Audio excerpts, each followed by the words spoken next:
मुअज़्ज़िज़ नाज़रीन, अस्सलामु अलैकुम। उम्मीद है कि आप सब खैरियत से होंगे। आज मैं जिस टॉपिक पे बात करने जा रही हूँ वो है तारीख़ का एक ऐसा बादशाह जिसने ज़मीन पर जन्नत तामीर की, लेकिन उसे ये देखना भी नसीब ना हो सके। उसने अल्लाह ताला की वहदानियत से इनकार किया और खुदाई का दावा किया। वो कौम आज से ताल्लुक़ रखता था। मलकुल मौत को उसकी जान कब्ज़ करने पर तरस क्यों आया? उसका नाम शादाद था। शादाद और उसकी जन्नत का क्या अंजाम हुआ? क्या उसकी जन्नत के आसार इस दुनिया में मौजूद हैं या कि नहीं? ये सब कुछ इस वाक़या में शेयर करूंगी, इसलिए आपसे गुजारिश है कि इस वीडियो को एंड तक लाजमी देखिएगा। शादाद की जिस जन्नत का कुरान मजीद में ज़िक्र है वो अमेरिकन खलाई शटल चैलेंजर ने दरियाफ्त कर ली। शादाद की कसम परसी और बेचारगी पर मलकुल मौत को 2 मरतबा तरस आया। नबी पाक सल्लल्लाहु अलैहि वसल्लम ने पेशीन गोई की थी कि मेरी उम्मत का एक शख्स अपने ऊँट की तलाश में उस शहर तक पहुँचेगा। कुछ लोगों को आज भी रात के वक़्त उस जगह से रोशनी फूटती नज़र आ चुकी है। आज आप भी इस अरम के खंडराट का मुशाहिदा कर सकते हैं। 12 साल में तैयार होने वाली शादाद की जन्नत, किस्सा कहानी समझी जाने वाली इस जन्नत के खंडराट आज ओमान के सूबा ज़फ़ार में उबर के मुकाम पर दरियाफ्त हो चुके हैं। कहावत है कि एक दफ़ा अल्लाह ताला ने मलकुल मौत से पूछा, रूह कब्ज़ करते हुए तुम्हें कभी किसी पर तरस भी आया? मलकुल मौत ने अर्ज़ किया, जी हाँ, 2 दफ़ा मुझे बड़ा तरस आया। पहली दफ़ा उस वक्त जब समुंदर में एक माँ अपने शेर ख्वार बच्चे के हमरा सफ़र कर रही थी। समुंदर में तूफ़ान आया, कश्ती टुकड़े टुकड़े हो गई। वो माँ एक तख्ते पर अपने नौज़ायदा बच्चे को सीने से लगाए समुंदर में हजकोले खा रही थी। उस वक़्त मुझे आपका हुक्म मिला कि इस औरत की रूह कब्ज़ कर ली जाए। चनाचा मैंने उस औरत की रूह कब्ज़ कर ली और वो बच्चा उस तख्ते पर अकेला रह गया। फिर वो तख्ता एक जजीरे पर जा लगा और दूसरी मरतबा मुझे शादाद की रूह कब्ज़ करते हुए बड़ा तरस आया। वो तेरा दुश्मन था मगर उसने बड़ी मेहनत से जन्नत तामीर कराई थी और तूने उसे देखने का मौका तक न दिया। अल्लाह ताला ने फरमाया, ए मलकुल मौत, तूने दोनों मरतबा एक ही शख्स पर तरस खाया था। तख्ते पर जिस बच्चे को तूने देखा था हमने उसकी परवरिश की, उसे इज्जत दी, उसे इक़्तिदार दिया और वो बदबख्त हमारा मुनकर बन बैठा और हमारी जन्नत के मुकाबले में अपनी जन्नत तैयार करने लगा। दर हकीकत शादाद ही वो शेर ख्वार बच्चा था जिसकी माँ की रूह तूने कब्ज़ की थी। खुदा के इनकार का ये नतीजा तो दुनिया में है और आखिरत का अजाब उससे कहीं ज्यादा है। इस कौम के तस्करे को कहानी समझा जाता था। 1984 में खलाई शटल चैलेंजर की मदद से 3000 साल कबल मसीह में शहर के आसार बरामद हुए हैं। ये शहर ऊँटों के कारवान रास्ते पर आबाद था जहाँ से हिंद, अरब और यूरोप तक तजारत की जाती थी और ये अपने ज़माने का एक तजारती मरकज़ था। रवायत है कि ये शहर एक अजीम तूफान से तबाह हुआ। इसे 1000 सतूनों का शहर कहा जाता है। इसके सतून बहुत ऊंचे थे। नाम लिया जाता है शादाद की जन्नत का जिसका जिक्र कुरान की इस आयत में है कि अरम के सतूनों वाले उन लोगों का ताल्लुक कौम आद से था और वो इरम नाम की बस्ती के रहने वाले थे। वो बस्ती बड़े बड़े सतूनों वाली थी। अमाद जमा है अम्द की और अम्द के मायने सतून के हैं। आद के नाम से 2 कौमें गुजरी हैं। एक को आदे कदीमा या आदे इरम कहते हैं। ये आद बिन औस बिन इरम बिन साम बिन नूह की औलाद में से थे। उनके दादा की तरफ मंसूब करके उनको आद इरम भी कहा जाता है। अपने शहर का नाम भी उन्होंने अपने दादा के नाम पर रखा था। उनका वतन अदन से मुत्तसिल था। उनकी तरफ हज़रत हूद अलैहिस्सलाम माबूस किए गए थे, लेकिन कौमी आद की बदअमालियों के सबब जब उन्हें तबाह कर दिया गया तो हज़रत हूद अलैहिस्सलाम खिज़र मौत की तरफ मराजत कर गए। उनकी रहाइश अहकाफ के इलाके में थी। हज़रत हूद अलैहिस्सलाम की वफ़ात यहीं पर हुई। अहकाफ में बसने वाली इस कौम ने बहुत तरक्की की। ये लोग ताकत व क़ुव्वत के बलबूते पर पूरे यमन पर काबिज़ हो गए। 2 बादशाह ख़ास तौर पर इनमें बहुत जाओ जलाल वाले हुए। ये दोनों भाई थे। एक का नाम शदीद था जो बड़ा था, दूसरे का नाम शादाद था जो इसके बाद तख्त नशीन हुआ। ये दोनों वसी इलाके पर काबिज़ हो गए और बेशुमार लश्करों ख़जाने उन्होंने जमा कर लिए थे। शादाद के बारे में मुख्तलिफ रवायात हैं कि एक तो ये कि उसकी माँ जिस जहाज़ में सवार थी वो तूफ़ान में डूब गया था और ये लकड़ी के तख्ते पर तैरता हुआ किनारे जा लगा। यहाँ एक मेहतर ने उसको पाल पोस कर बड़ा किया। ये इतना मालदार कैसे बना, ये एक अलग कहानी है। दूसरी रवायत ये है कि ये आद का बेटा था। आद के 2 बेटे शदीद और शादाद थे। हज़रत हूद कौम आद पर ही माबूस हुए थे। शदात ने अपने भाई शदीद के बाद सल्तनत की रौनक व कमाल को अरूज तक पहुंचाया। दुनिया के कई बादशाह उसके बाद गुजरे थे। उस दौर में किसी बादशाह में इतनी जुर्रत और ताकत नहीं थी कि उसका मुकाबला कर सके। इस तसल्लुत और गलबे ने उसको इतना मगरूर और मुतकब्बर कर दिया कि उसने खुदाई का दावा कर दिया। उस वक्त के उलमा व मुसल्लहीन ने, जो साबका अंबिया के अलूम की वारिस थे, उसे समझाया और अल्लाह के आज़ाब से डराया। तो वो कहने लगा, जो हुकूमत और दौलत और इज़्ज़त उसको अब हासिल है, उससे ज़्यादा अल्लाह ताला की इबादत करने से क्या हासिल होगा। जो कोई किसी की खिदमत और अताअत करता है, या तो इज़्ज़त और मुनसिब की तरक्की के लिए करता है या दौलत के लिए करता है। मुझे तो ये सब कुछ हासिल है, मुझे क्या ज़रूरत कि मैं किसी की इबादत करूं। हज़रत हूद अलैहिस्सलाम ने भी उसे समझाने की कोशिश की, लेकिन बेसुध। समझाने वालों ने ये भी कहा कि यह हुकूमत और दौलत एक फ़ानी चीज़ है, जबकि अल्लाह की अताअत में उखरवी निजात और जन्नत का हासूल है, जो दुनिया की हर दौलत से बेहतर और ज़्यादा कीमती है। उसने पूछा, ये जन्नत कैसी होती है, उसकी तारीफ़ और खूबी बताओ। नसीहत करने वालों ने जन्नत की वो सफ़ात जो अंबिया इकराम की तालीमात के ज़रिए उनको मालूम हुए थे, उसके सामने बयान की। तो उसने कहा, मुझे इस जन्नत की ज़रूरत नहीं, ऐसी जन्नत तो मैं खुद दुनिया ही में बना सकता हूँ। चनाचा उसने अपने अफसरों में से 100 मोतबर अफराद को बुलाया, हर एक को 1000 आदमियों पर मुकर्रर किया और तामीर के सिलसिले में उन सब को अपना नुक्ता-ए नज़र और पसंद समझा दी।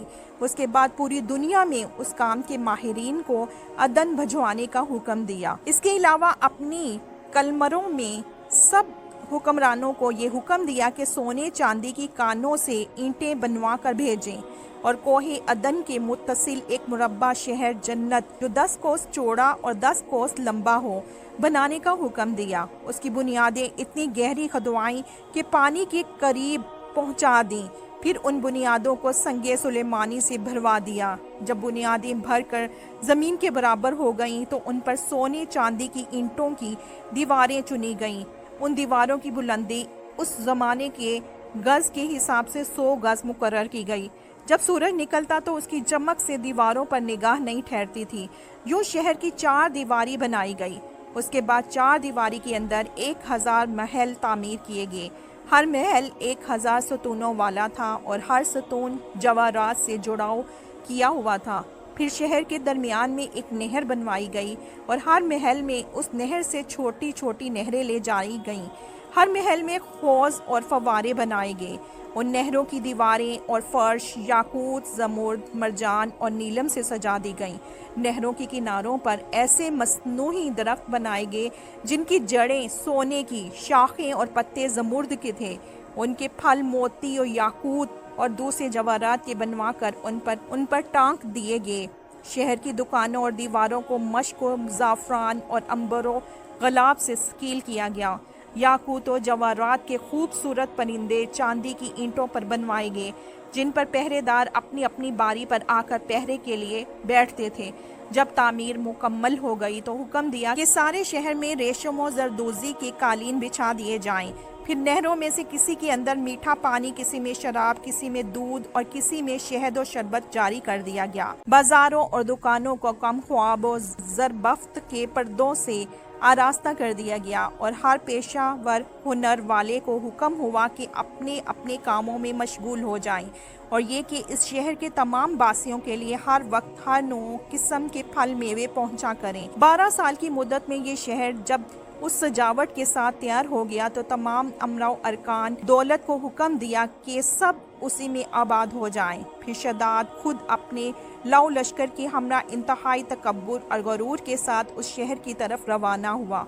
बाज़ उलमा व मुसल्लहीन को भी साथ लिया और रास्ते भर उनसे मजाक मुतमस्खुर करते हुए उनसे कहता रहा, ऐसी जन्नत के लिए तुम मुझे किसी और के आगे झुकने और जलील होने का कह रहे थे। मेरी कुदरत और दौलत तुमने देख ली। जब करीब पहुंचा तो तमाम शहर वाले उसके इस्तकबाल के लिए शहर के दरवाजे के बाहर आ गए। इसी नाजो अदा से चलते हुए जब शहर के दरवाजे पर पहुंचा तो रवायत है कि अभी उसने घोड़े की रकाब से एक पाँव निकाल कर दरवाजे की चौखट पर रखा ही था कि उसने वहां पहले से एक अजनबी शख्स को खड़े हुए देखा। उसने पूछा, तुम कौन हो? उसने कहा, मैं मलकुल मौत हूँ। पूछा, क्यों आई हो? اس نے کہا تیری جان لینے۔ شداد نے کہا مجھ کو اتنی مہلت دے کہ میں اپنی بنائی ہوئی جنت کو دیکھ لوں۔ جواب ملا مجھ کو حکم نہیں۔ کہا چلو اس قدر ہی فرصت دے دو کہ گھوڑے پر سے اتر آؤں۔ جواب ملا اس کی بھی اجازت نہیں۔ چنانچہ ابھی شداد کا ایک پاؤں رکاب میں اور دوسرا چوکھٹ پر ہی تھا کہ ملک الموت نے اس کی روح قبض کر لی۔ پھر حضرت جبرائیل نے بڑے زور سے ایک ہولناک چیخ ماری کہ اسی وقت تمام شہر ساتھ اپنی عالی شان سجاوٹوں کے ایسا زمین میں سمایا کہ اس کا نام و نشان تک باقی نہ رہا۔ قرآن پاک میں اس کا ذکر اس طرح ہوا ہے جس کا ترجمہ یہ ہے کہ وہ جو ارم تھے بڑے ستونوں والے اور شہروں سے اس کے مانند کوئی شہر شاندار نہ تھا۔ شداد اور اس کی جنت کا انجام کیا ہوا؟ معتبر تفاسیر میں لکھا ہے کہ بادشاہ اور اس کے لشکر کے ہلاک ہو جانے کے بعد وہ شہر بھی لوگوں کی نگاہوں سے اوجھل کر دیا گیا، مگر کبھی کبھی رات کے وقت عدن اور اس کے ارد گرد کے لوگوں کو اس کی کچھ روشنی اور جھلک نظر آ جاتی ہے۔ یہ روشنی اس شہر کی دیواروں کی ہے۔ حضرت عبداللہ رضی اللہ تعالیٰ عنہ بن کلابہ جو صحابی ہیں اتفاق سے ادھر کو چلے گئے۔ اچانک آپ کا ایک اونٹ بھاگ گیا۔ آپ اس کو تلاش کرتے کرتے اس شہر کے پاس پہنچ گئے۔ جب اس کے میناروں اور دیواروں پر نظر پڑی تو آپ بے ہوش ہو کر گر پڑے۔ جب ہوش آیا تو سوچنے لگے کہ اس شہر کی صورتحال تو ویسی ہی نظر آتی ہے جیسے نبی کریم صلی اللہ علیہ وسلم نے ہمسی شداد کی جنت کے بارے میں بیان فرمائی تھی۔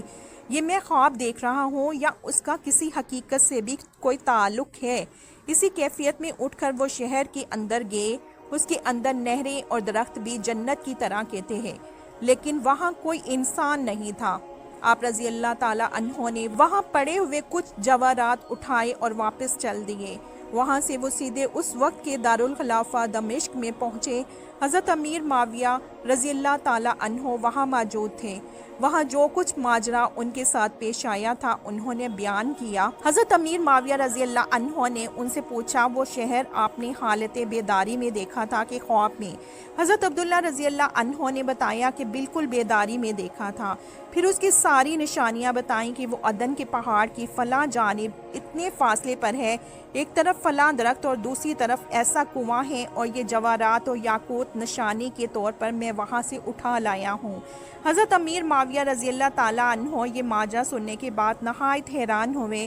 پھر اہل علم حضرات سے اس بارے میں معلومات حاصل کی گئیں کہ کیا واقعی دنیا میں ایسا شہر بھی کبھی بسایا گیا تھا جس کی اینٹیں سونے چاندی کی ہوں؟ علماء نے بتایا کہ ہاں، قرآن میں بھی اس کا ذکر آیا ہے۔ اس آیت میں ارم ذات العماد یہی شہر ہے، مگر اللہ تعالیٰ نے اس کو لوگوں کی نگاہوں سے چھپا دیا ہے۔ علماء نے بتایا کہ حضور صلی اللہ علیہ وسلم نے یہ بھی فرمایا ہے کہ میری امت میں سے ایک آدمی اس میں جائے گا اور وہ چھوٹے کا سرخ رنگ کا ہوگا، اس کی آبرو اور گردن پر 2 تل ہوں گے۔ وہ اپنے اونٹ کو ڈھونڈتا ہوا اس شہر میں پہنچے گا اور وہاں کی عجائبات دیکھے گا۔ جب حضرت امیر معاویہ رضی اللہ عنہ نے یہ ساری نشانیاں حضرت عبداللہ رضی اللہ تعالیٰ عنہ بن کلابہ میں دیکھیں تو فرمایا واللہ یہ وہی شخص ہے۔ ارم کی کھنڈرات کہاں واقع ہے؟ انگریزی میں یہ شہر یا کھنڈرات ایٹلانٹس آف دا سینڈز کے نام سے مشہور ہے۔ عرصہ دراز تک یہ شہر اور اس کے کھنڈرات اپنے خزانے کی کہانیوں کی وجہ سے مشہور رہا۔ ہر دور میں مہم جو اس کی تلاش میں رہے۔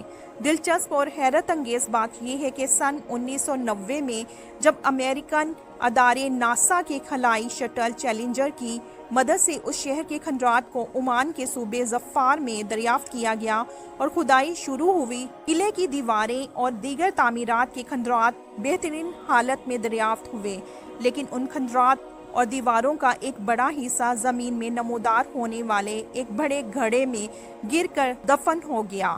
اب ان کھنڈرات کا کچھ ہی حصہ باقی ہے جنہیں آپ عمان کے صوبہ ظفار میں اٹلانٹس آف سینڈز یا اوبر کے نام سے دیکھ سکتے ہیں۔ اب واللہ عالم یہ جگہ اور گھڑے میں دفن ارم اپنے اندر کتنے اسرار سموئے ہوئے ہیں۔ اس سلسلے میں آپ 2 ہی کتابیں the road to Ubar, the Atlantis of sands لکھی جا چکی ہیں۔ ویڈیو اچھی لگی ہو تو لائک، سبسکرائب اور شیئر ضرور کیجیے گا تاکہ میں اس طرح کی معلومات آپ سے شیئر کرتی رہوں۔